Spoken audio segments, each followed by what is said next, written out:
చదువు అంటే ఇయ్యాల రేపు ఏమైతుంది, కొనుక్కునుడైతుంది. నా బిడ్డకి ర్యాంకు కావాలి, నా కొడుకు కూడా ర్యాంకు కావాలి అని పోరగాళ్ళకి ఇష్టం లేని కోర్సులా మీకు ఇష్టమైన కోచింగ్ సెంటర్లు వేసి పిల్లగాళ్ళని చదివిస్తున్నారు. ర్యాంకుల కోసం, గ్రేడ్ల కోసం పోరగాళ్ళని ఇంకోటి ఏం ఆలోచన చేయకుండా చేస్తున్నది మన వ్యవస్థ.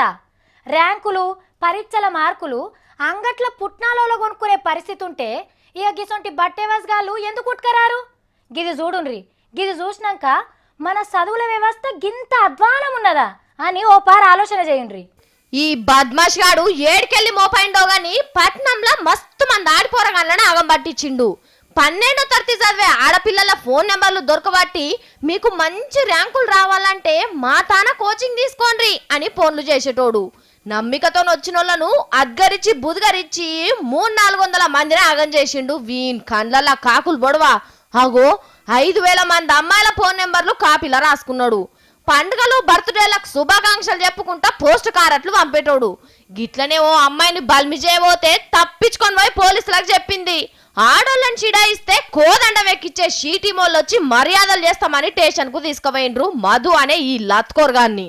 కానీ తప్పు ఈ బట్టెవాష్ గాంధీ కాదు, అట్లా అని వీని మాటలు నమ్మినోళ్ళది కూడా కాదు. ఈ ర్యాంకుల వ్యవస్థ వీళ్ళని అట్లా తయారు చేసింది.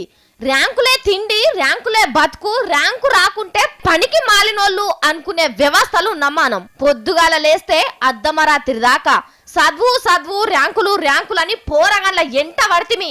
ఇక కాలేజీలు 1000కి 992, 1000కి 990 మార్కులు.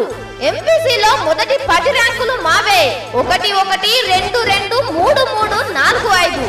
సీనియర్ ఇంటర్లా మాదే ప్రపంచనం, దద్దోజనం అని ప్రచారం చేస్తుంటాయి. అరే మరి మాకెందుకు వస్తలేవు ర్యాంకులు అని ఈసోంటోళ్ళని నమ్మిపోతున్నారు చదువుకునే పోరగాన్లు. మురికి నీళ్ళు వస్తేనే పురుగులు ఊడతాయి సారు, పాకులు ఎందుకు పట్టిందో చూడాలే గాని పురుగులు ఎందుకు వచ్చినాయి అంటే ఎట్లా చెప్పుండ్రి? మోసం చేసే అవకాశం, మోసపోయే అవసరం లేకుండా చూడాలి. అప్పుడు ఇసోంటి జరగాయి అంటున్నారు పబ్లిక్.